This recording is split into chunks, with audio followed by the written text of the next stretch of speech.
श्री गुरुचरणकमलोभ्यो नमः। श्री गुरुदेवाय नमः। श्रीमते निम्बार्काचार्य नमो नमः। श्रीमदहंस समारंभां सनकादिकमध्यमाम् अस्मदाचार्यपर्यन्तां वन्दे गुरुपरम्पराः। ध्येयं सदा परिभोष्टुतोऽहं तीर्थास्पदं शिवविरञ्चितं शरण्यं प्रत्यार्तिहं प्रणतबालमविवादिपोतं वन्दे महापुरुषते चरणारविन्दम्। रामाय रामभद्राय रामचन्द्राय वेदसे रघुनाथाय नाथाय सीताया पतये नमः। अतुलितबलधामं हेमशैलावदेहं धनुजवनभूषाणं ज्ञानिनामाग्निगण्यं सकलगुणनिधानं वानराणामधीशं रघुपतिप्रियभक्तं वातजातं नमामि। भगवान श्री राम के उस अद्वितीय, उस परम आनंदमय धर्ममय स्वरूप को हम नमन करते हैं, जो सत्य की राह दिखाने वाला, धर्म की राह दिखाने वाला और काम क्रोध लोभ मोह मात्सर्य इन विकारों को समाप्त करके, इन अवगुणों को समाप्त करके जीवन में धर्म सत्य ज्ञान विवेक प्रदान करने वाला, मन को शांति प्रदान करने वाला, ये मन रूपी हाथी जो संसार के विषयों में जल रहा है, भटक रहा है, बिलक रहा है, उस हाथी को शांति प्रदान करने वाला, उस मन रूपी हाथी को प्रसन्नता प्रदान करने वाले उस भगवान राम के चरित्रों को हम नमन करते हैं, प्रणाम करते हैं, जो इस मन को स्थिरता प्रदान करता है, मन को शांति प्रदान करता है, मन को मंत्र मुग्ध कर देता है, ध्यान की प्रगाढ़ अवस्था में लेकर जाता है। उस परमात्मा को हम नमन करते हैं, प्रणाम करते हैं। तो हम नित्य राम जी के गुणों पर चर्चा कर रहे हैं। आप कहोगे कि एक से बढ़कर एक दिन आप शॉल ओढ़कर यहाँ बैठ जाते हो, तो मुझे राम जी के गुणों की चर्चा करने में बड़ा आनंद आ रहा है। आप कहोगे कि ये चर्चा कोई सुने ना सुने, अरे कोई ना सुने, मैं दोबारा सुन लूँगा, क्योंकि मैं किसी को प्रसन्न करने के लिए ये नहीं कर रहा हूँ या किसी को दिखाने के लिए ये नहीं कर रहा हूँ, ये मैं अपने आनंद के लिए कर रहा हूँ। स्वांताय सुखाय तुलसी रघुनाथ गाथा। तुलसीदास जी कहते हैं, मैं किसी के लिए रामायण नहीं लिख रहा, मैं अपने आनंद के लिए रामायण लिख रहा हूँ। हम जीवन में एक भूल अवश्य करते आ रहे हैं। अपने आप से ये बात समझ में आई, इसी वक्त मानो राम जी बुलवा रहे हो, हम दूसरों को प्रसन्न करने में लगे हुए हैं। हम चाहते ही यही है कि हमसे वो प्रसन्न हो जाए, वो हो जाए, मेरे रिश्तेदार, मेरे दोस्त, मेरे यार, मेरे सगे संबंधी मुझसे प्रसन्न हो जाए। हम औरों को प्रसन्न करने के चक्कर में अपने आप को दुखी कर रहे, अपने आप को प्रसन्न करना भूल गए, या कहो तो अपने आप को खुश रखना भी भूल गए, जो कि गलत बात है। अब स्वयं को सुखी करने के लिए भी कार्य करें। सुखी मतलब प्रसन्न करने के लिए। आप औरों को सुख दो, अच्छी बात है, लेकिन स्वयं को प्रसन्न रखो। स्वयं को दुविधा में रखकर औरों को प्रसन्न आप नहीं कर सकते, औरों को सुखी भी नहीं कर सकते। जब आप खुद ही दुविधा में हो, खुद ही डिप्रेशन में हो, खुद ही परेशानी में हो, तो औरों को कैसे करोगे। तो अपने सुख के लिए भी कुछ कार्य अवश्य अपने जीवन में करने चाहिए। और वो कार्य क्या है? भगवान की कथा सुनो, गाओ। भगवान भोलेनाथ भी तो कैलाश पर्वत पर यही करते, अपने सुख के लिए, अपने आनंद के लिए कथा कहते हैं, सुनते हैं। उन्हें बड़ा आनंद आता है राम जी के गुणों का बखान करने में, और ये आनंद हमें भी आ रहा है, इसलिए हम बैठे हुए हैं, नित्य रात्रि में चर्चा कर रहे हैं। ठंड का समय, इसलिए शॉल ओढ़ कर बैठा हो। कोई ये ना समझे कि ये इन्हें दिखाना है, बड़ी ठंड है इसलिए बैठा हुआ ऐसा शॉल ओढ़कर, क्योंकि बिना शॉल के बैठूंगा तो मेरी बर्फ जम जाएंगी। तो हम राम जी के गुणों पर चर्चा कर रहे। जीवन में अपने गुणों को बढ़ाने पर, विस्तार करने पर ध्यान दिया करो। कमी है जीवन में। मैंने किताब लिखी, उसमें अंत में एक बात लिखी गई है कि जीवन में हमारी कमी है। ये जो व्यक्ति समझ गया, जिसे ये समझ में आ गया कि मेरे जीवन में ये कमी है और उसने उस कमी को स्वीकार कर ली, तो वही परिवर्तन ला सकता है। अन्यथा किसी के जीवन में परिवर्तन नहीं आ सकता। जो यही स्वीकार करने के लिए तैयार न हो कि मुझ में कोई कमी है, तो वो उस कमी को भरेगा कैसे? कमी को स्वीकार करना पड़ेगा, उसके बाद में वो कमी आप पूर्ण कर सकते हो। इस दुनिया में पूर्ण कोई नहीं हो सकता, पूर्ण तो परमात्मा ही है, लेकिन तुम उस पूर्ण के बन सकते हो, तुम उस परमात्मा के बन सकते हो, तुम उसके बनकर रह सकते हो। इस दुनिया में सभी अन्न भगवान का प्रसाद नहीं होता, लेकिन प्रसाद समझकर खाओगे तो प्रसाद का काम करेगा। इस दुनिया में जल हर कोई चरणोदक नहीं हो सकता, लेकिन चरणोदक समझकर पियोगे, भगवान का नाम लेते हुए पियोगे, तो वो चरणोदक बन जाएगा, इसमें कोई संदेह नहीं। इस दुनिया के कण कण में भगवान है, तुम्हारे हिसाब से देखोगे तो नहीं है, लेकिन इस विचार से जियोगे तो हर अणु अणु में विष्णु है। शुरुआत आपसे हो, शुरुआत आपकी इंटरनल से होंगी, और इंटरनल में वही होगा जो आपका स्वभाव होगा, आपके गुण होंगे। तो अपने गुणों का विस्तार करो। जीवन में ऐसा प्रयत्न किया जाए कि आपके गुण बढ़े, आपके सोचने, समझने, करने के विषयों को विस्तार किया जाए, उसके लिए प्रयत्न हो। हम प्रयत्न किस चीज़ में कर रहे हैं? जहाँ ज़रूरत नहीं हुआ। अभी कुछ दिन पहले हमारे ऊपर बड़ा ज्योतिषी का शौक चढ़ा था, तो हमारे कुछ मित्र हैं, वो भी बड़े ज्योतिषों में, ज्योतिष विद्या में अत्यधिक माहिर है। तो किसी बच्चे की हमारे मित्र ने कुंडली देखी, तो उसकी कुंडली में लिखा था कि ये इस समय जो भी कार्य करेगा, ये जिसे भी प्राप्त करना चाहेगा प्राप्त कर जाएगा, और ये ऐसा कुछ इस समय इसके जीवन में नहीं है कि वो अचीव नहीं कर सकता, प्राप्त नहीं कर सकता। और जब हमने उसके जीवन को गौर से देखा, वो जान पहचान का ही बालक था, जब उसके जीवन को देखा तो वो इस समय वो 11th क्लास में, और वो क्या कर रहा था? इंस्टाग्राम, सोशल मीडिया पर चैटिंग करके समय बर्बाद कर रहा था, और वो प्राप्त क्या करना चाहता था? अट्रैक्शन प्राप्त करने में लगा हुआ है। योग सही है, लेकिन कर्म गलत है। कार्य सही है, लेकिन उसके विचार गलत है। वो एनर्जी लगा तो रहा है, लेकिन किस जगह लगा रहा है? गलत जगह पर। तो वैसे ही हमें भी हमारे गुणों को सही जगह पर, सही डायरेक्शन में लेकर जाना है, सही रास्ते पर लेकर जाना है अपने आप को। आप 24 घंटे धर्मात्मा बने रह सकते हो। हम ये अदला बदली वाली ज़िंदगी जीने में लगे हुए। अदला बदली कैसे? मित्रों में गए तो मित्रों के जैसे, रिश्तेदारों में गए तो रिश्तेदारों के जैसे, किसी बूढ़े में गए तो बूढ़े के जैसे। ठीक है, उनके विचारों अनुसार आप वार्तालाप कर सकते हो, लेकिन अपने आप को आप जैसे वैसे बने रहो। भगवान राम महलों में भी वैसे ही जैसे वन में थे, और वन में भी वैसे ही जैसे महलों में थे। माँ के सामने भी वैसे ही, पिताजी के सामने भी वैसे ही है। दो मुँहे व्यक्ति बनने की ज़रूरत आपको नहीं है। भगवान राम की तरह एक ही तरीके से जीने वाले बनो। हर समय धर्म, और धर्मात्मा की परीक्षा कब होती है जानते हो? एकांत से एकांत में भी, अकेले से अकेलेपन में भी आपके द्वारा कोई ऐसा कृत्य न होना जो अधर्मों को दर्शाए, वो सबसे बड़ा धर्मात्मा है। आज के युवा अकेले होते ही क्या करते हैं? विस्तार से आप समझ जाओ।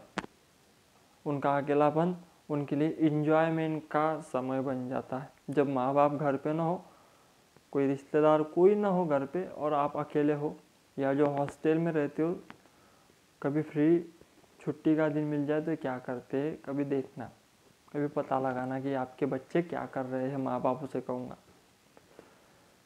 क्यों ऐसा? क्यों? क्योंकि उनके जीवन में धर्म नहीं है, वो धर्म को नहीं जानते। उन्हें केवल इतना ही सिखाया गया है, इंजॉय करो, अपनी लाइफ को इंजॉयमेंट में गवा दो, बस इतना ही सिखाया है। उन्हें न राम जी से कोई लेन देना है, न धर्म से कोई लेन देना है, न सनातन से कोई लेन देना है। ऐसे लोगों को शास्त्रों में गधा कहा गया। अब आप कहोगे हम मुँह पे गधा कह रहा, मैं नहीं कह रहा, शास्त्रों में श्रीमद् भागवत में जाकर पढ़ लो, देवता लोग कह रहे हैं ऐसा व्यक्ति गधा है। गधा कैसा? जो संसार का बोझ ढो के मर गया, संसार का एंजॉयमेंट ले के मर गया, उससे बड़ा गधा कोई नहीं। तो वैसा ही ये गधे का सा जीवन जी रहा है। जीवन में धर्म नहीं है, अनुशासन नहीं है, एकाग्रता नहीं है, तो वो लाइफ घटिया लाइफ है। वैसी लाइफ तो कुत्ता भी जी लेता है, वैसी लाइफ ये पशु पक्षी भी जी लेते हैं। तो उसमें कोई बड़ी बात नहीं। बड़ी बात यह होंगी कि आप राम जी को भजो, राम जी के चरणों में अनुराग रखो, सत्य होकर जियो, अधर्म का कोई दरवाज़ा आपके जीवन में खुला न हो, कोई खिड़की खुली ना हो अधर्म की, कोई राह ना हो अधर्मों को आपके जीवन में आने के लिए। जैसे ठंड के मौसम में अपने सारे कमरों को पैक करके सोते हो, वैसे ही अपने जीवन रूपी दरवाज़ों को पूरी तरह से नियमों से, अनुशासन से, धर्म से पैक करके रखो, ताकि अधर्म संसार का आपके भीतर ना आए, अधर्म रूपी ठंडक आपके भीतर ना आए। ऐसा प्रयत्न किया जाए, ऐसे प्रयास, ऐसे कार्य किए जाए, तो आप अपने जीवन में सच मायने में सफल हो, सक्सेसफुल हो। सक्सेस का अर्थ केवल धनवान होना नहीं है या किसी पदवान होना नहीं है। सक्सेस का अर्थ ये भी है कि आपके जीवन में आप अपनी वैल्यूज़ पर जिए, आप अपने लक्ष्यों को निर्धारित करके जिए। व्यर्थ लोगों में, व्यर्थ बकवास में अपने जीवन के कॉस्टली समय को आपने वेस्ट नहीं किया। ये सबसे बड़ी सफलता है, ये सबसे बड़ा ज्ञान है। क्योंकि 90% लोग खाने पीने, सोने, फ्रेंड्स के साथ उठने बैठने, एंजॉय, हंसी मजाक में बर्बाद कर रहे हैं। ये क्षण उन्हें आगे रुलाएंगे। क्यों? क्योंकि उन्होंने अपने जीवन का कॉस्टली समय वेस्ट कर दिया। ये समय मूल्यवान है, ये पल मूल्यवान है। इसे आप अच्छा सुनने में बिताओ, अच्छा समझने में बिताओ, अच्छा सीखने में बिताओ। युवा डिप्रेशन में चले जाते हैं। क्यों? कुछ लोग जाएंगे, कुछ लोग जा रहे हैं, कुछ लोग हैं। क्यों है? क्योंकि इन्होंने अपने मन को कहीं अटैच करके रख लिया, अटैचमेंट और डिटैचमेंट में ही फंसे रह गए। मैं शुरू से कहता आया हूँ, आप फंसे कहाँ हो, किस चक्कर में फंसे हो? धर्म को अपने जीवन में फॉलो करने के लिए पढ़ना होगा, समझना होगा, अप्लाई करना होगा, लेकिन उसके लिए समय नहीं है। हमारे लिए समय कहाँ है? मूवीज़ देखने में।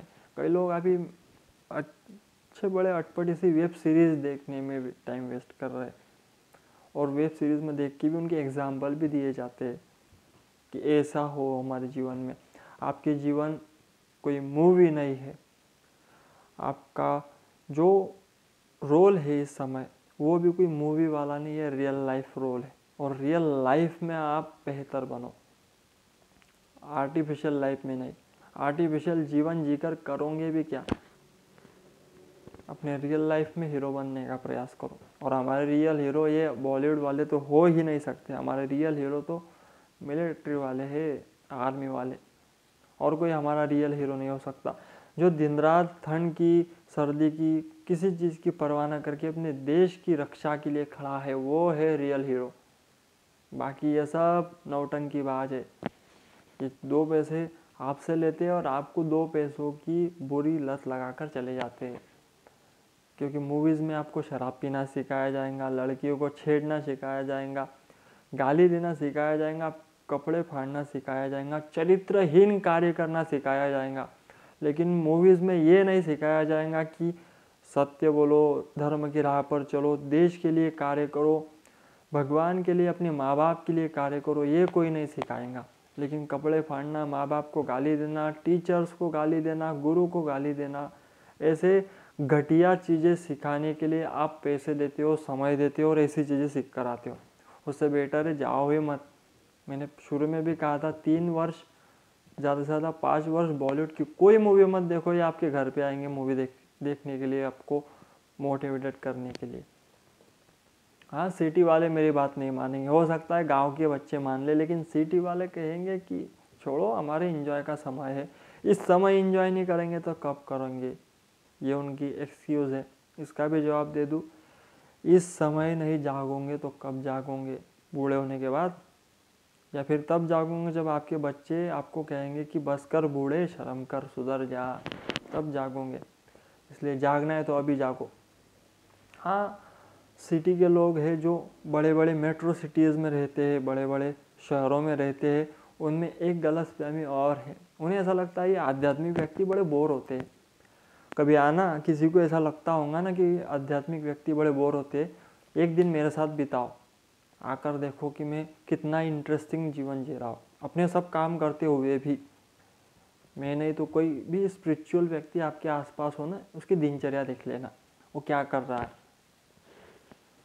हर क्षण आध्यात्मिक व्यक्ति का, मुझे छोड़ दो बाकियों को भी ले लो, आध्यात्मिक व्यक्ति का हर घंटा हर क्षण इतना आनंदमय होता है कि ये इंजॉयमेंट वाले सोच भी नहीं सकते। उनकी दोपहर भी उत्साह से भरी हुई होती है, संध्या भी उत्साह से भरी होती है और सुबह भी उत्साह से भरी हुई होती है। एनर्जिक पॉजिटिव थॉट के साथ अपनी लाइफ जीते, वैसे मरे मराए लाइफ नहीं जीते या ऐसे अज्ञानतापूर्वक लाइफ नहीं जीते। हाँ, उनके हिसाब से देखोगे अपने आप को तो तुम बकवास लाइफ जी रहे हो, क्योंकि तुम्हारे जीवन में लगाव है, दूसरों को रिप्लेस भी देने हैं, दूसरों के साथ चैटिंग करनी है, बातें करनी है, कुछ देर रील्स भी देखनी है, मूवीज़ भी देखनी है। ऐसे बकवास लाइफ में वो नहीं जीते। वो कुछ घंटे या कुछ मिनट्स इसके ऊपर दे सकते हैं।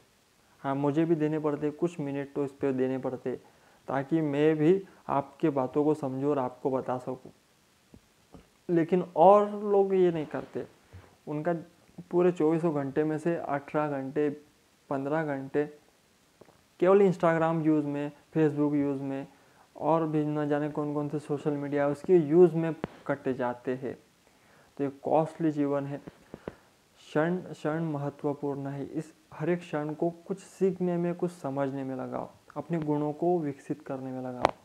हम राम जी के गुणों पर चर्चा कर रहे हैं, तो राम जी के गुणों को ऐसे ही नहीं प्राप्त किया जाता। उसके लिए परिश्रम की आवश्यकता है, बहुत बड़ी एकाग्रता की आवश्यकता है। इतनी बड़ी एकाग्रता लाने के लिए आपको अपने जीवन को अनुशासित करना होगा।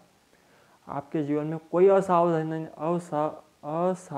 न हो, मैं अटक गया, असावधानी न आए आपके जीवन में।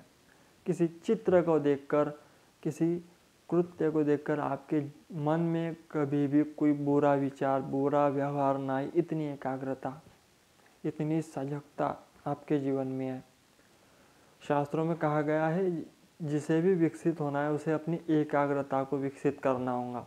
उसे अपने आप को विकसित करना है तो साधना को विकसित करना होगा। साधना का अर्थ होता है भगवान के नाम का जाप करना, सुमिरन करना, व्रत करना, ध्यान करना, परमात्मा के लिए चिंतन करना, आध्यात्मिक शास्त्रों का अध्ययन करना, उनका श्रवण करना।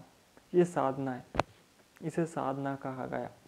जो ये कार्य करेगा उसकी हर चीज़ एक लाइन में धीरे धीरे आनी शुरू हो जाएंगी। यदि भगवान का नाम भी महीना भर नित्य नियम से एक आसन पर बैठकर जाप करे माला से गुरु मंत्र का, तो उसके जीवन की कई चीज़ें जो बुरा है वो निकलना प्रारंभ हो जाएगा। आप देखोगे किसी मूर्तिकार को भी यदि मूर्ति बनानी है तो पत्थर ऐड नहीं करता, बल्कि क्या करता है, उस पत्थर में से जो काम के नहीं है उसे कट करते चलता है, उसे आकार देते चलता है जो है उसे, तब वो विकसित मूर्ति बनती है। तो अपने जीवन में ऐड मत करो। आपके जीवन में जो भी अननेसेसरी है, जो किसी काम का नहीं है, उसे कट करते चलो, तो आपका भी आकार बनना प्रारंभ होगा और वो आकार दिव्य होगा, आकर्षित होगा, आनंदमय होगा। अपने आप को आकार दो, गुणों से अपने आप को विकसित बनाओ। कब तक ऐसे अज्ञानियों की तरह, गधों की तरह जीते रहोगे? राम जी की तरह जियो, धर्मयुक्त जियो।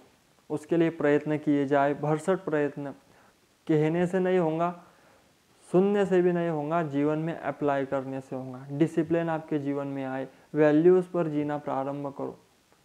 हो सकता है कई लोग छूट जाएंगे आपसे, कुछ दोस्त बात नहीं करेंगे, कुछ दोस्तों को ये पसंद नहीं आएगा, क्योंकि आपकी अपनी लाइफ है, आपको अपने हिसाब से जीनी।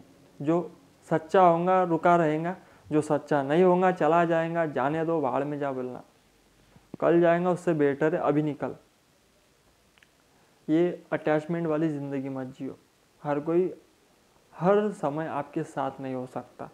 आपको अपने एकांत को जीतना होगा, अपने अकेलेपन को एकांत तक लेकर जाना होगा और एकांत निर्भय बना देगा। अकेलापन दुखी, उदास, चिंतातुर करेगा, लेकिन एकांत आपको निर्भय, शांत और सहज बना देगा। आप कभी देखना है वैरागी साधुओं को, ये किसी से वार्तालाप नहीं करते। अरे इनके पास कूट कूट के ज्ञान भरा पड़ा होता है, लेकिन ये कभी कुछ नहीं कहते, हर किसी से नहीं कहते। क्यों नहीं कहते? उन्हें क्या कहने का शौक नहीं है? मेरी तरह लाइव आके बोलने का शौक नहीं है? वैसी बात नहीं, उन्हें कहना ही नहीं है। उन्हें तो जा, कल जाएगा, अब जा, निकल, ये अटैचमेंट में मुझे नहीं पड़ना, इस संपर्क में मुझे नहीं आना, मैं और मेरा राम भला, मैं और मेरे प्रभु भले, ऐसा जीवन। तो मैं ये नहीं कह रहा कि बड़े वैरागी हो जाओ, क्योंकि एक दिन में तुम वैरागी तो होंगे भी नहीं, लेकिन अपने गुणों के ऊपर विचार करो, अपने जीवन की कमियों को निकालने का प्रयत्न किया जाए तो जीवन धन्य हो जाएगा। पहले दिन हमने किया धैर्य के ऊपर चर्चा की, दूसरे दिन की क्षमा के ऊपर चर्चा, तीसरे दिन दम के ऊपर चर्चा। अपने इंद्रियों को जीत लेना दम है, अपनी इंद्रियां जो भटक रही है उसे कंट्रोल में रखना दम है। हर चीज में थोड़ी स्थिरता, धैर्यता, अत्याधिक उत्सुकता, अत्याधिक जल्दबाजी न करना, स्थिर बने रहना, शांत बने रहना, विवेकपूर्ण, विचारपूर्ण बने रहकर ही निर्णय लेना धैर्य कहा गया है। अपने ऊपर अपकार करने वाले के प्रति भी उपकार, उसे माफ कर देना, क्षमा कर देना, मन में उसके प्रति ग्लानि न रखना, क्रोध न करना, उसके प्रति द्वेष भाव मन से ही छोड़ देना क्षमा है। तो ये कार्य लिखे गए हैं। 3 चीज़ों पर हमने चर्चा की। ये 3 गुण राम जी में भरे पड़े हैं। चौथा गुण है अस्तेय, धृति क्षमा दमो स्तेयम शौचमेन्द्रिय निग्रह धीर विद्या सत्यम क्रोधो दशकम धर्म लक्षणम। अस्तेय, अस्तेय का अर्थ होता है चोरी न करना, किसी भी प्रकार की चोरी। अब आप कहोगे महाराज हम तो चोरी नहीं करते, तो चोरी नहीं करते तो क्या करते हो? दिन भर में न जाने कितनों के सुविचार चुरा लेते हो, नीचे से नाम कट कर करके ऊपर अपना नाम लिख कर डाल देते हो। क्या है? चोरी है। जिस वस्तु पर आपका अधिकार नहीं है, जिस वस्तु को आपने बनाया नहीं है, जिस वस्तु के लिए, जो वस्तु आपके लिए बनी नहीं है, उसके ऊपर अधिकार करना, उसे छीनने का प्रयत्न करना ही चोरी करना है। और यही गुण नहीं चाहिए। चोरने की आदत आपकी ना हो। कुछ लोगों की एक गंदी आदत होती है, ध्यान से सुनो, बुरा लगेगा लेकिन काम की बात है, समझ जाना। यदि आज ये समझ गए तो जीवन भर ये कार्य नहीं करोगे। ये इतना समय ध्यान से समझ जाना। आपका पड़ोसी रहता है, आपके आसपास किसी के न किसी के पड़ोसी है ही, हर एक किसी के। वो किसी दिन गांव को गया हो और आपको उसकी कोई चीज़ पसंद आई हो और वो बाहर रख कर चला गया हो, तो कुछ लोग क्या करते हैं, मैं हर किसी को नहीं कह रहा, लेकिन कुछ लोग क्या करते हैं, उस चीज़ को उठाकर लेकर आते, अपने घर में रखते हैं, उसे डेंटिंग पेंटिंग कर कर रखते हैं बाकायदा, कि उसे समझना है कि उसकी है। फिर चाहे वो कोई मशीन हो, चाहे कोई चीज़ हो, ऐसी उसे डेंटिंग पेंटिंग कर कर यूज़ करना प्रारंभ कर देते हैं। अब वो गांव से आया, उसने देखा, समझ गया बेचारा कि चोरी हो गई। आपने उस वस्तु को ले लिया और उसने स्वीकार भी कर लिया, भले वो कुछ ना कहे। हाँ, ऐसा कुछ नहीं हो सकता, ये भारतीय है, वो कुछ ना कुछ तो टोन मारेगा ही, कौन लेकर गया। भारतीय लोग बड़े अजीब होते, ये पूरे मोहल्ले को गाली सुना देते एक बार, फिर उन्हें लगता है ठीक है नहीं चुराया होगा, इसलिए वो कह नहीं रहे। बाकी कोई रिप्लाई आंसर दे दे इसके गाली का तो समझ जाना कि इसने ही चुराई है। वो भी समझ जाता है, तुझे बुरा क्यों लगा, मतलब तूने चुराई है। एक ट्रिक पहले ज़माने में यूज़ करते थे, शायद अभी भी करते ही होंगे, कई जगह पर देखा गया है। अभी भी मैंने देखा है, कई औरतों को झगड़ते हुए देखा है इस वस्तु के ऊपर, तो लेकर आ गए, उसने छोड़ दिया, जाने दो लेकर के। लेकिन आपने क्या किया, आपको वस्तु पसंद आई तो आपने अपने हिसाब से उसे नहीं लाना सोचकर उसी की चोरी कर ली, क्योंकि वो गांव को चला गया। ये भी चोरी ही हुई और ये चोरी का भी दोष है। चोरी करने वाले के यहाँ पर दरिद्रता का वास होता है। आज ये बात ध्यान में रख लेना। तुम किसी की एक वस्तु लेकर आ गए तो 10 तुम्हारी जाएंगी ही जाएंगी, वो किसी रूप में जाए, धन के रूप में चले जाएंगी उतनी, लेकिन जाएंगी ज़रूर।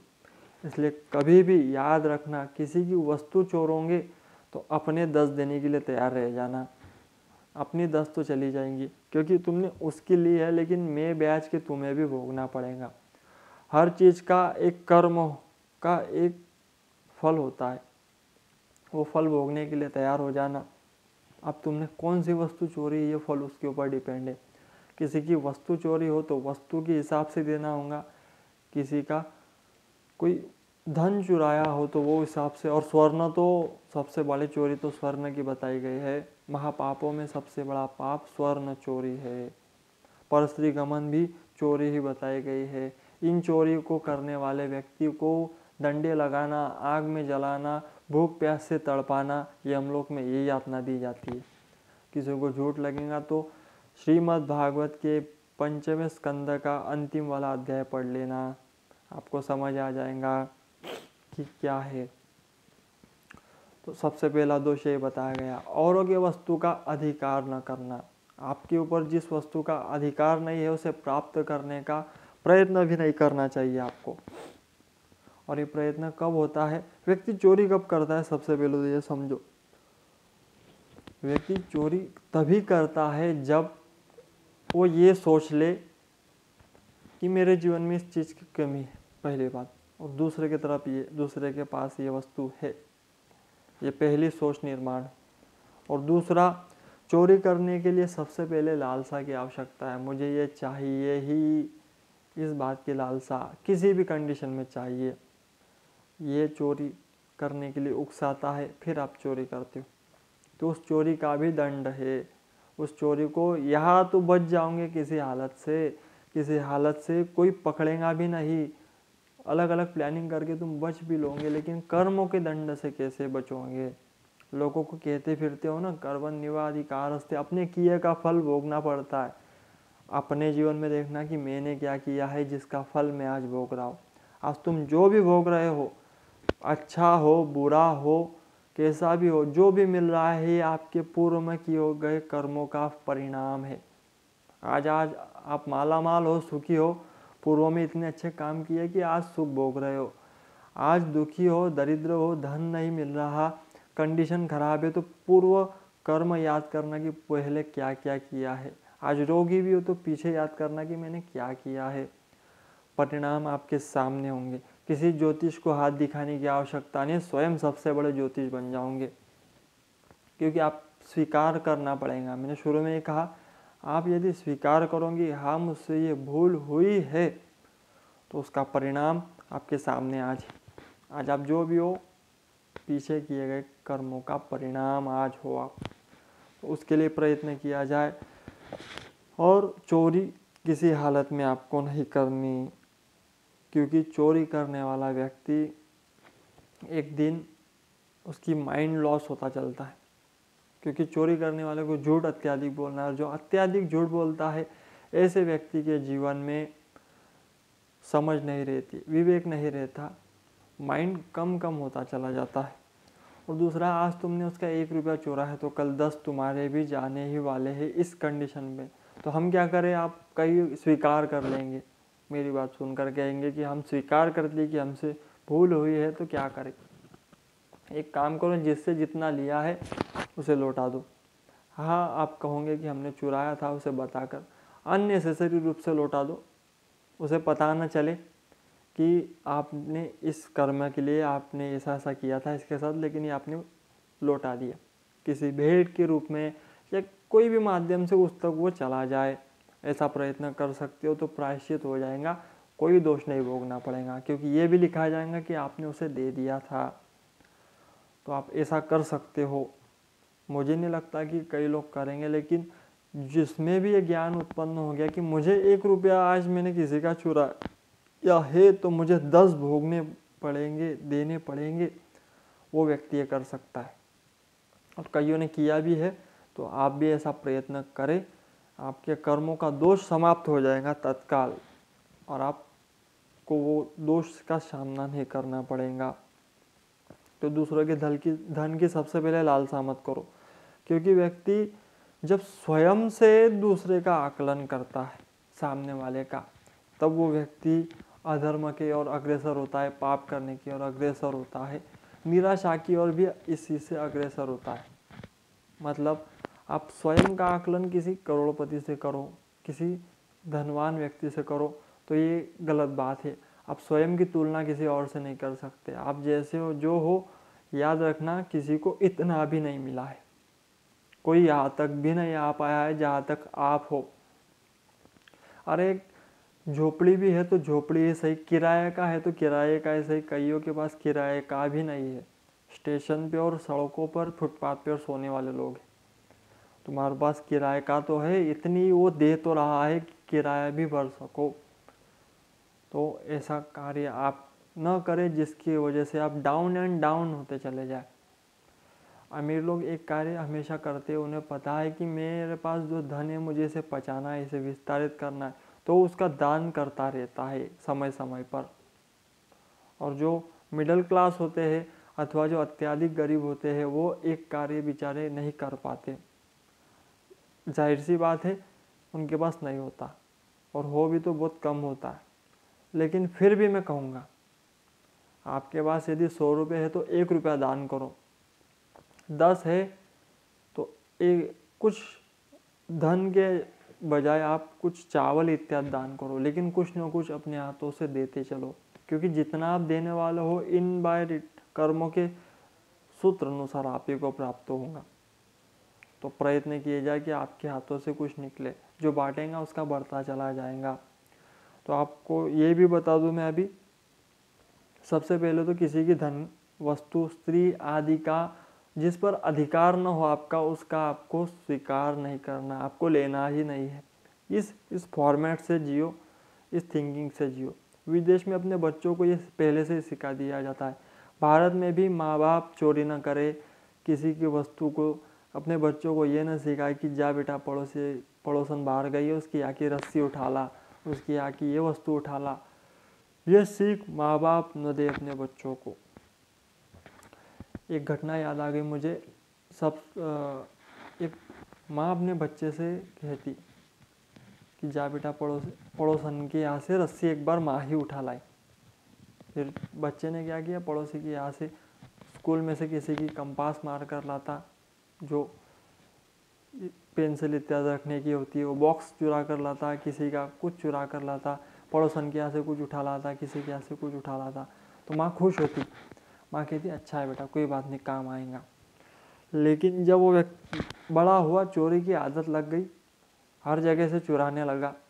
एक दिन पकड़ा गया, जेल में डाल दिया गया, और उसकी चोरी के उत्पाद इतने बढ़ चुके थे कि उसे फांसी की सज़ा दे दी गई।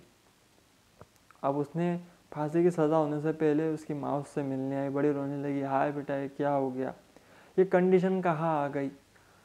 तब उसने अपने माँ को खींच के एक तमाचा मारा। सारे कैदी लोग बोले देख कैसा पापी अपने माँ को मार रहा है, अरे जिसने जन्म दिया उसे ही मार रहा है। बोले मैंने ये थप्पड़ इसलिए मारा क्योंकि काश तूने ये थप्पड़ मुझे उस दिन मारा होता, तो आज ये थप्पड़ मुझे तुझे न मारना पड़ता। जिस दिन मैं पड़ोसी के यहाँ से कुछ सामान उठा कर लाया, स्कूल से कोई सामान चुरा कर लाया, यदि तू उसी दिन मुझे थप्पड़ मार देती मैया, तो आज ये दिन नहीं आता, आज ये घटना मुझे सहन नहीं करनी पड़ती, आज मैं लटकता नहीं फांसी पर। तो हर माँ बाप से कहूँगा, छोटी सी गलती के ऊपर एक तमाचा तो बनता है, क्योंकि ये तमाचा उसे ज़िंदगी भर बताता रहेगा कि बेटा चोरी नहीं करना, किसी की वस्तु पर अधिकार नहीं जताना। दुख की बात यह होती है कि इंग्लिश मीडियम में पढ़ने वाले, सिखाने वाले माँ बाप अपने बच्चों के सपोर्ट में भी हामी भर देते हैं, हाँ ये मेरे बेटे की वस्तु है। अरे सनातन अपना बांटना सिखाता है, किसी का छीनना नहीं। हो सकता है उसे ज़रूरत हो, आवश्यकता हो, तो बांटने वाले बनो। कई लोग, आप तो इंग्लिश मीडियम में पढ़ा रहे हो, आपके पास धन हो सकता है, लेकिन कई बेचारे अपने खून पसीने की कमाई से इंग्लिश मीडियम में अपने बच्चों को पढ़ाते हैं। हालांकि वो नौटंकीबाजी बनाते हैं इंग्लिश मीडियम वाले, लेकिन फिर भी आपका धर्म है, आपकी कंडीशन अच्छी है, औरों की होंगी ज़रूरत, ये ऐसा पॉसिबल नहीं है। तो आप ट्राई करें, प्रयत्न करें कि आपका बेटा किसी की वस्तु ना चोरे, और चोरे तो उसी दिन रख देना, धर देना, क्योंकि उस दिन धरी हुई जेल तक नहीं जाएंगी, आपको बदनाम नहीं करेंगी। तो ये बात हमेशा याद रखना, अस्तेय, चोरी न करना, किसी भी वस्तु का, व्यक्ति का, किसी भी स्त्री का हरण न करना, अधिकार न जमाना, ये अस्तेय है। अब मैं बता दूं, भगवान राम ने अस्तेय कहा किया, किसी वस्तु पर अपना अधिकार नहीं जमाया। अधिकार तो अपने वस्तु पर भी नहीं जमाया, अपने व्यक्तियों पर भी नहीं जमाया। तो धर्मात्मा कौन है? जो चोरी करने से लज्जित हो, जिसमें लज्जा हो, वही धर्मात्मा है। जो निर्लज्ज है निश्चित वो पापी ही होता है। धर्मात्मा किसे कहेंगे? जो किसी की वस्तु लेने में भी संकोच करे, लज्जा करे, स्वयं वाला सामने वाला दे रहा है उसके बाद भी लज्जा से भरा हो, ऐसा व्यक्ति धर्मात्मा है। बाकी जो निर्लज्ज है, न बताए हुए भी लेकर आ जाए, तो ऐसे का पता नहीं क्या होगा। और दूसरे की वस्तु को आप जो चोर रहे हो, एक दिन आपके जीवन में वो शॉर्टेज हो जाएंगी और आपको भरना पड़ेंगी। ऐसा बड़े बूढ़ों से मैं सुनता आया हूँ। तो किसी की वस्तु नहीं चोरनी चाहिए। सबसे बुरी चोरी कही गई है लोहे की, स्वर्ण की, ये चोरी नहीं करनी चाहिए, वरना इसका दंड अगणित है, बड़ा खतरनाक है। नमक की चोरी का भी बताया गया गरुड़ पुराण में, नमक की चोरी करने वाला भी अलग अलग यातनाओं को भोगता ही है। तो ऐसी चोरी न करे। बात है रामेश्वरम की। जब भगवान ने रामेश्वरम में भगवान शिव की लिंग की स्थापना की, अब इसका पूजन कौन करे, चर्चा ये आई, ये अन्य रामायण की चर्चा है। तो इसका पूजन कौन करेगा?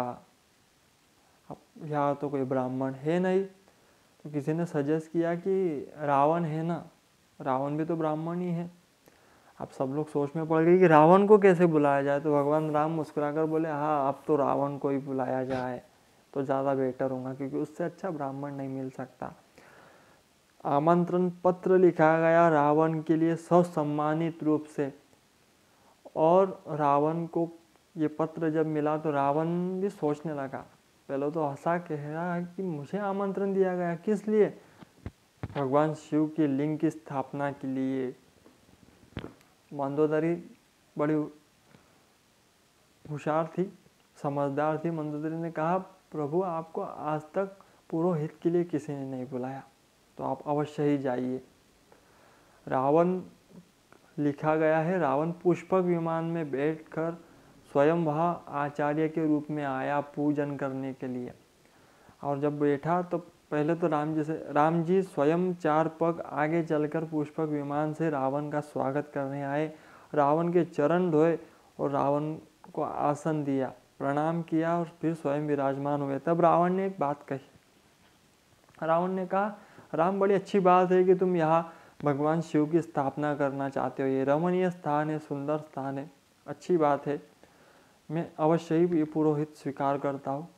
लेकिन एक बात बताओ कि भगवान शिव की पूजा आपको जो स्थापना करनी है, उसके लिए यदि व्यक्ति विवाहित हो तो स्त्री संग हो, और अविवाहित हो तो अकेला ही चलेगा। लेकिन स्त्री संग होनी चाहिए यदि विवाह हो। और मैं जानता हूँ तुम्हारा विवाह हो चुका है, तो तुम्हारी स्त्री संग हो। तब राम जी ने एक बात कही। राम जी ने कहा, यदि कोई सामग्री न हो तो पुरोहित उस सामग्री को लेकर आते हैं रावण महाराज, और उस सामग्री को लेकर वो विधि को पूर्ण करते हैं। रावण मुस्कुराया। रावण कह रहा है, वाह राम, तुम धर्म की मर्यादा को जानते हो, जाओ लक्ष्मण को भेजो, मैं सीता जी को भी लेकर आया हूँ, पुष्पक विमान में विराजमान है। सीता जी वह आई, राम जी के साथ बैठी, रामेश्वरम की स्थापना की सीता और राम जी ने। लेकिन रावण ने एक बात कही थी, याद रखना राम, पुरोहित जिस वस्तु को लेकर आते हैं उसे कार्य संपन्न होने के बाद लेकर भी जाते हैं, ये बात याद रखना। राम जी मुस्कुराए। राम जी बोले, हाँ जानता हूँ, कोई बात नहीं। आप पीछे सभी वानरों में एक चर्चा होने लगी। सभी वानर लोग कहने लगे कि क्यों ना यही रावण को दबोच लिया जाए, यही इसे दबोच ले, सीता जी को रख लेते हैं।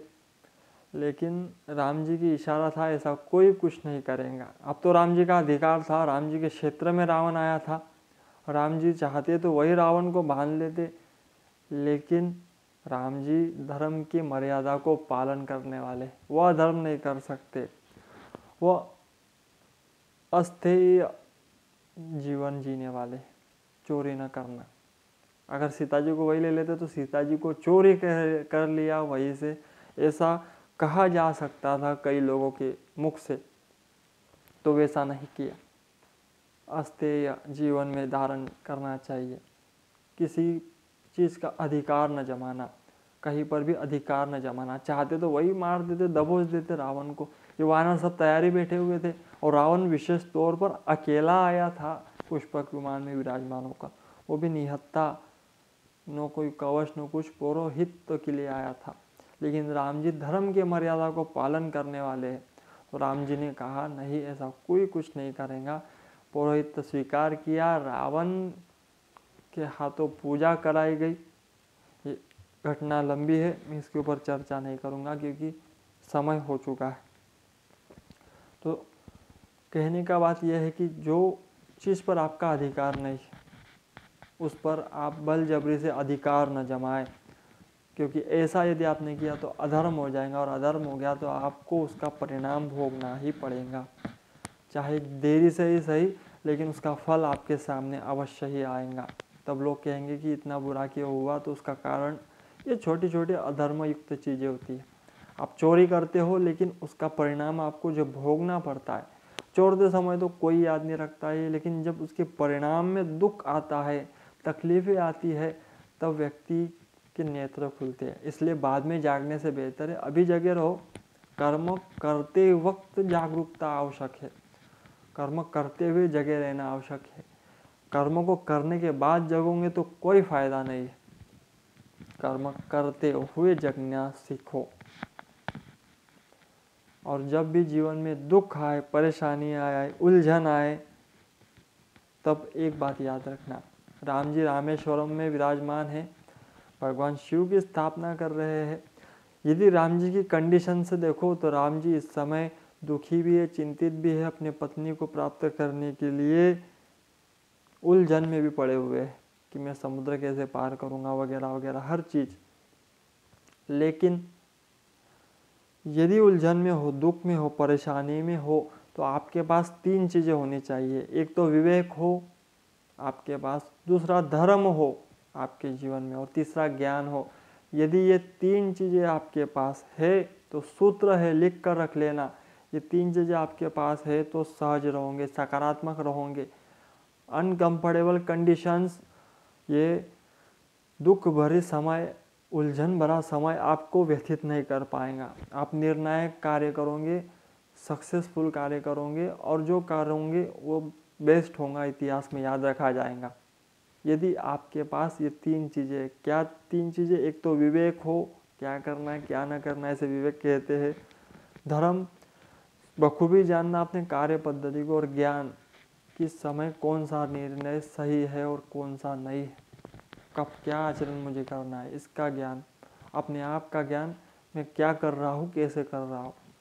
इन सब बातों का यदि नॉलेज आपको है तो आप उलझन में नहीं पड़ोगे, हर जगह हर समय सकारात्मक दिखोगे, आप फंसोगे नहीं। तो आज के सत्र को बस इतनी बात कहकर पूर्ण करता हूँ। धर्म का यही चिन्ह है, चौथा अस्तेय, राम जी का चौथा गुण, चोरी न करना। जीवन में कभी किसी की वस्तु पर अधिकार नहीं जमाया।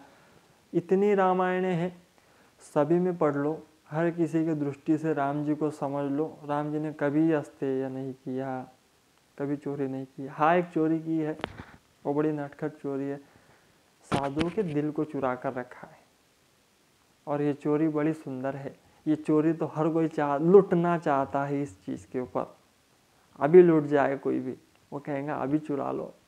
ये तो चुराने के लिए तैयार बैठे हैं हम, हमारा दिल चुरा लो। साधुओं का, वैरागियों का दिल चुरा कर रखा है राम जी ने। तो ये चोरी लाजनीय है, ये चोरी करनी ही चाहिए उन्हें।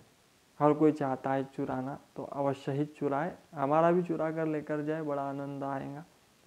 यदि दिल परमात्मा ने चोरी कर लिया तो फिर संसार के काम के नहीं रहोगे, फिर केवल राम के बनकर रहोगे, केवल राम के।